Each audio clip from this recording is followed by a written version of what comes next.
Salut, je suis Vincent Lopez et je te présente Ensemble Impactons Demain, un podcast qui te parle de demain, de durabilité, mais pas que, et pas comme tu l'imagines.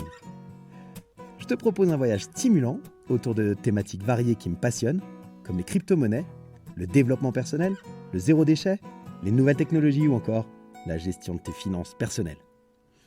Quel que soit le domaine, je décortique les actions de notre quotidien en les analysant sous le spectre de leur impact sur le monde de demain. Comment tes choix, tes décisions, influencent notre futur, celui de nos enfants et aussi celui de la planète? Quelles sont les solutions pour vivre avec notre temps, tout en respectant notre environnement et le vivant de manière générale? Alors bienvenue dans Ensemble, Impactons Demain.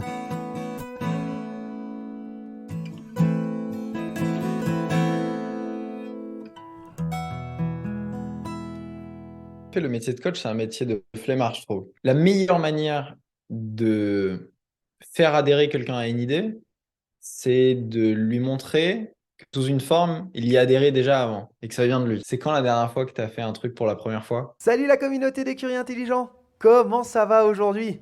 Je suis super content de te retrouver pour ce 10e épisode de Ensemble Impactons Demain. Épisode 10, un premier palier qui passe. Je suis super satisfait, très content de moi et très content de toi qui m'écoutes avec assiduité. Les écoutes augmentent chaque semaine, c'est génial. Merci, merci, merci. Alors pour ce dernier épisode de l'interview de Maxime Perrault sur le développement personnel, troisième et dernière partie de cette interview, eh bien je t'invite, comme on l'a fait déjà un petit peu la semaine dernière, je t'invite à dériver sur le sujet du coaching, qui pour nous est intimement lié au développement personnel. Mais aujourd'hui, on parle de qu'est-ce que c'est que le coaching, quelle est notre vision du coaching. On parle, Maxime nous expose également sa vision du développement personnel aujourd'hui et comment il pourrait continuer à évoluer. Et on finit l'interview sur une ouverture sur l'entrepreneuriat qui sera la thématique de mes 3 prochains épisodes. Tu auras la chance d'écouter un entrepreneur, mais je t'en dirai plus en fin d'épisode. En attendant, je te souhaite une bonne écoute et je te laisse avec Maxime Perrault. Tu es naturellement radin dans tes valeurs basses et naturellement dépensier et généreux dans tes valeurs hautes. Donc c'est un bon indicateur aussi, mais sinon on va partir dans tous les sens. Non, je te remercie. C'est top. Une des choses aussi, et je trouve que ça c'est un peu plus compliqué, en tout cas moi je le trouve plus compliqué, j'aimerais avoir ton avis là-dessus. Qu'est-ce que tu peux répondre à des personnes qui te disent, mais en fait, à quoi ça sert le coaching? Je parle du coaching parce que je fais le lien avec le développement personnel. Pour moi, les deux sont liés, hein. Bien qu'il y ait plein de sortes de coaching différents et qu'il y a plein de sortes de développement personnel où tu n'es pas obligé de passer par un coaching. Mais les gens vont souvent te dire, mais en fait, les gens prennent un coach pour savoir des choses qu'ils savent déjà. Puis ils arrivent à comprendre l'essence de l'utilité du coach. Qu'est-ce que tu réponds à ces personnes-là? Okay. Ah, c'est intéressant parce qu'en effet, le métier de coach, c'est un métier de flemmard, je trouve. Ouais. Parce que le coach, il bosse pas, en fait. Le coach, il bosse jamais. En tout cas, on a l'impression. Parce que le coach, il te renvoie toujours à... Il va pas vraiment te donner de conseils. Il va juste te poser des questions. Il va te permettre de toi voir toi-même les choses. Et il fait ça depuis l'amour parce qu'il y a plein de choses... Dans tout ce que je dis là dans le podcast et dans tout ce que tu as dit aussi, il y a plein de choses que les gens ils connaissent déjà. Mais vu que ça vient pas d'eux, ils vont pas l'ancrer de la même manière. Et dans le coaching, c'est un peu ce qu'on fait. C'est que la meilleure manière de faire adhérer quelqu'un à une idée, c'est de lui montrer que sous une forme, il y a adhéré déjà avant et que ça vient de lui. Donc en fait, c'est un peu ce qu'on fait avec le coaching, c'est qu'on te permet toi-même de challenger tes propres croyances plutôt que de donner des conseils auxquels c'est plus difficile. Votre femme, votre mari, votre meilleur ami ou quoi, il vous donne des conseils depuis énormément de temps. Il va falloir que vous l'ayez d'une personne extérieure ou alors que vous-même vous fassiez la réflexion pour dire oh, mais c'est énorme ce que j'ai compris, j'ai appris ça et tout. Et vous allez le dire à votre femme ou votre mari, il va dire bah, ça fait 5 ans que je t'en parle, en fait, tu dis rien. Donc, le coaching, c'est extraordinaire. Moi, j'ai lu peut-être une centaine de livres de développement personnel, mais il a fallu que... Il y a eu vraiment un avant-après, le jour où j'ai commencé à me faire accompagner, le jour où j'ai commencé à investir non pas dans des formations en ligne ou dans des livres ou quoi, mais dans du mentorat et du coaching. Parce que enfin, c'est énorme en fait. Tu deviens une personne différente, tu remets en question plein de choses qui te limitaient et parfois on se rend même pas compte à quel point une croyance qu'on traîne depuis des années et des années, elle nous limite. Voilà, tu vois, c'est super ça, c'est d'actualité. Hier, j'ai sorti un podcast sur lequel je partage et que mon amour du marketing, de l'entrepreneuriat, du business, et ça fait 140 épisodes que je m'interdis un peu de parler de ça parce que j'avais une croyance débile et je la caricature, mais si je parle d'entrepreneuriat dans mon podcast de développement personnel, les gens vont plus m'aimer. Et t'imagines que cette croyance, elle est débile et je la traîne depuis des mois et des mois et des mois et des mois. Et quand on est allé voir l'origine de ça, bah en fait, je dis, mais qu'est-ce que je raconte? Et ça me permet d'amener plein de choses, mon business, mais aussi mes relations à un autre niveau, rien que parce que j'ai décelé ce truc qui date il y a plusieurs années, quoi. Mhm, Et des mhm. trucs comme ça, je pourrais t'en raconter plein. Moi, je me racontais l'histoire que j'étais timide, introverti, incapable de parler devant trois personnes. Le coaching, ça m'a aidé à dire, mais qu'est-ce que tu racontes? Et du coup, d'avancer, de faire une conférence, de faire des trucs que j'aurais jamais imaginé faire. Faire 140 podcasts, faire une interview avec toi aujourd'hui. Enfin, c'est un truc, jamais j'aurais pu croire être capable de faire ça pendant plus de 40 minutes. Exact, ouais. Ouais, c'est clair. Donc voilà, coaching, c'est extraordinaire. Essayez le coaching. Et bien souvent d'ailleurs, hein, tu as plein de coachs qui vous proposent d'essayer l'accompagnement pour se rendre compte. Et d'ailleurs, j'encourage vraiment les coachs à faire ça parce que c'est un truc qui n'est pas encore assez popularisé. Offrez des séances découvertes, même si, même si à la fin, les clients ils ont pas envie de continuer, c'est pas grave en fait. Vous semez une graine et vous participez à populariser le coaching, à montrer aux gens que c'est un truc, c'est hyper puissant. Donc même si je vends pas à la fin de ma séance découverte, c'est pas grave en fait. Je contribue au fait d'éduquer les gens sur l'importance du coaching. Exact, exact. Je crois que c'est l'ICF qui a sorti une étude qui montrait qu'il y avait, je crois que c'était 36%, alors j'ai pas les derniers chiffres, mais entre 2015 et 2020, en gros, une augmentation de plus de 36 à 40% de demandes de coaching, pas du nombre de coachs qui s'est Mhm. développé, parce que comme tu l'as dit, il y a encore malheureusement un certain nombre de coachs qui n'arrivent pas à en vivre pour plein de raisons, mais en fait, il y a une vraie Et là, demande. l'étude, entre 2015 et 2020, Ouais, c'est ça? et après le Covid, je pense que ça a Parce que, beaucoup. voilà, Tu vois, il y a exactement. Ouais, ouais, complètement. Je suis assez convaincu de ça. J'ai pas les derniers chiffres. J'irai peut-être les voir et je les mettrai dans la description. Mais effectivement, je pense que c'est un. Moi, je suis convaincu que c'est un vrai métier d'avenir parce qu'il y en aura de plus en plus besoin pour que les gens puissent trouver leur voie, être bien, relever des défis, avancer. Donc, je suis vraiment convaincu de ça. Par contre, je suis aussi convaincu que ça passe par de la pédagogie et de la transmission de façon à faire découvrir ce que c'est, à démystifier ce que c'est et comme tu dis, à faire en sorte que les gens puissent le tester pour se rendre compte du bien fondé. Moi, j'aime beaucoup dire, j'ai une, euh, une copine avec qui on en parle souvent, petite dédicace à Manon si tu écoutes le podcast, et je lui dis, quand on en discute, c'est elle qui m'a la première fois interrogé sur le coaching et sur ce que c'était et sur le fait de ne pas comprendre en fait pourquoi les gens allaient faire appel à des coachs. Et souvent, je lui dis, mais en fait, le coaching, pour moi, c'est juste un accélérateur dans ta vie. Tu arriveras peut-être tout seul au point auquel le coach t'aura amené. Par contre, eh ben, tu vas gagner des semaines, des mois, voire des années si le coach est bon, parce Des qu'il va te années. faire prendre conscience de certaines choses. Donc c'est en ça que c'est hyper bénéfique. Tu gagnes un temps qui est hyper précieux. Euh, Comme tu le dis souvent, les ressources, le temps fait partie des ressources limitées. Et voilà, ça fait que tu le gagnes en fait grâce au coaching. Donc, essayez le coaching, Ouais, allez tu l'as voir. super bien résumé.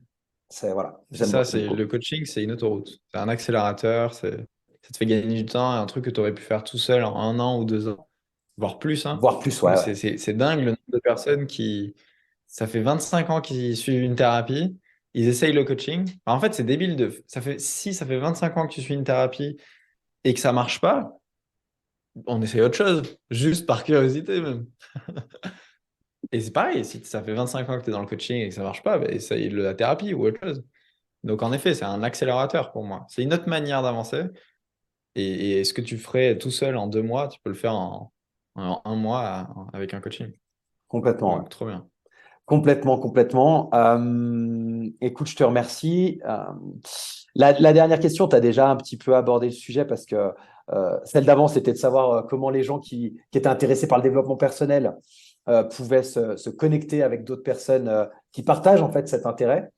Tu as déjà répondu en partie. Est-ce que tu veux ajouter des choses sur ce sujet-là? Comment des gens intéressés par le développement personnel peuvent se connecter avec d'autres personnes qui ont le même intérêt qu'eux? Bah, en fait, c'est ça, c'est qu'il y a plein de communautés et on parle de dev perso, mais sur l'écologie, sur les sujets de société de demain, il y a plein de communautés, il y a plein de sujets, il y a des chaînes YouTube, il y a des forums, il y a Twitch, il y a des groupes Facebook. Enfin, c'est énorme. Et même aujourd'hui, tu as Meetup, Eventbrite, Facebook Events, si tu veux rencontrer des personnes physiquement près de chez toi. Et on n'a pas d'excuses parce que même si, tu vois, moi j'habite dans un village de 1500 habitants. Donc, je me suis raconté l'histoire et j'étais en mode victime de me dire, mais j'ai personne que je peux rencontrer près de chez moi, qui est entrepreneur ou qui est dans le développement personnel. Déjà, connerie, parce que c'est pas vrai. Et deuxièmement, allez, la ville la plus proche la grande ville la plus proche de chez moi, c'est Bordeaux. Je suis à 1h30. Et au pire, il y a des bus à 10 euros, quoi. Tu peux aller n'importe où en France, en Europe, tu as des bus à 10, 15, 20 euros. Donc, tu n'as aucune excuse. Il y a un séminaire que tu as envie de faire, tu as des bus à 15 euros. Enfin, c'est bon, quoi. On se raconte des histoires. C'est juste ça. T'as des événements chaque semaine partout en France si tu veux rencontrer du monde. C'est juste qu'on se raconte des histoires et qu'on est confortable. Et le changement, je pense que ça se trouve à l'équilibre entre confort et challenge. Ça ne veut pas dire sortir de ta zone de confort, YOLO. Moi, je crois pas. Tu as beaucoup de coachs qui disent qu'il faut quitter son travail, se lancer, écouter son cœur, etc. Je pense qu'on vit dans une société où quand même l'argent est important, la sécurité, c'est important. Mais on se raconte plein d'histoires. Il y a plein de fois où on peut sortir légèrement de notre zone de confort. C'est juste que ça fait tellement longtemps qu'on ne l'a pas fait. Il y a une phrase que j'adore, c'est quand la dernière fois que tu as fait un truc pour la première fois. Et c'est magnifique ça. Tiens, repensez à ça, quoi. C'est quand la dernière fois que j'ai fait un truc pour la première fois, que j'ai fait quelque chose de nouveau, qui m'a fait peur, qui m'a challengé un peu. Et comment est-ce que je peux, à petite dose, élargir ma zone de confort à chaque fois, à chaque fois, à chaque fois. Donc, on se raconte des histoires, hein. Il y a plein de choses, il y a plein de manières de rencontrer des gens. Et puis, on a Google. Enfin, je veux dire, on en parle dans ce podcast, mais au pire, si j'ai envie de rencontrer des gens, je tape sur Google comment rencontrer des gens, c'est quoi les 5 manières pour le faire ça. On a même ChatGPT maintenant qui peut Incroyable. te répondre. Même ChatGPT, t'as raison. Extra. Dernière question axée sur le développement. Comment tu penses que cette thématique qui est assez large, comme tu l'as dit, hein, ça englobe le sport, la santé, enfin, la culture personnelle, le fait d'apprendre, etc., etc. Mais comment tu penses que cette grande catégorie qu'on nomme le développement personnel va se développer dans les années à venir?